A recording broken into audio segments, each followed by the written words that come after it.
Hi, I'm Michelle Bege with a look at what's happening in Latin America now. But first, our news trivia. What country was the last team of the Americas standing in the Women's World Cup? We'll have the answer later. Ecuador is facing one of its bloodiest moments as a democracy in the lead-up to the critical presidential elections that will take place this weekend, August 20th. On Monday, a local politician was shot by an unknown gunman in the Esmeraldas province in the border with Colombia. This latest death comes a week after the assassination of presidential candidate and former journalist Fernando Villavicencio, who crusaded against corruption. The killing after a campaign rally in Quito threw a spotlight on the country's worst security crisis in recent history. A friend of Villavicencio, Cristian Zurita, has been proposed to replace him on the ballot. On August 20th, Guatemalans are also going to vote in the second round of presidential elections.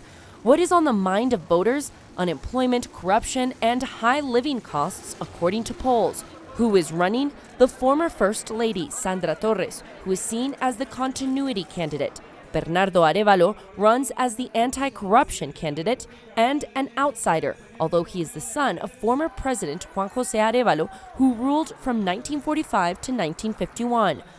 All eyes are on this election as grassroots organizations say graft and impunity are growing among the political class. Now let's go to Argentina with my colleague Joel Richards, who has a special report. The question in Argentina this week is, what happens now?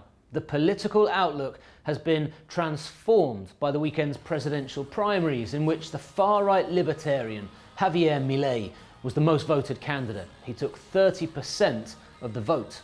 The political outsider who rallies against the political caste promises radical reform in Argentina.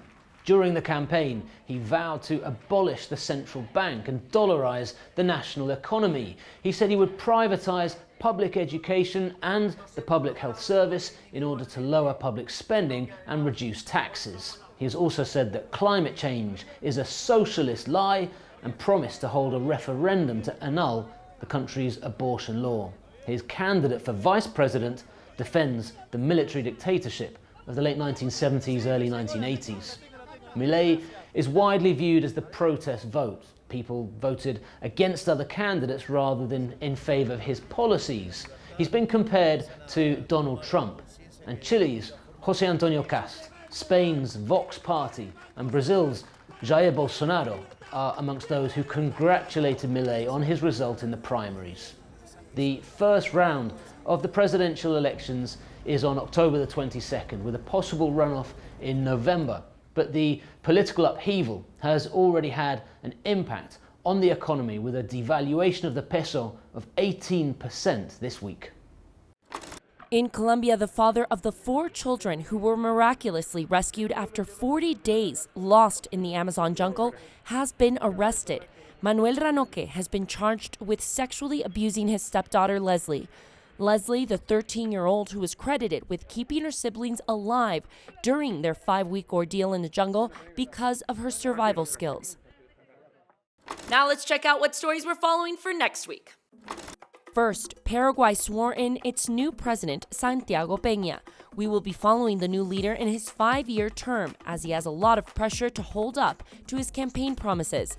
His political party, the Colorado Party, also has a majority in Congress. Peña says he wants to create 500,000 jobs in 5 years and push for more police presence as there is a rise in concerns about security. Second, we are following a developing story in Bolivia, where the famous lake Titicaca, at 3,807 meters above sea level, is going through a dry spell.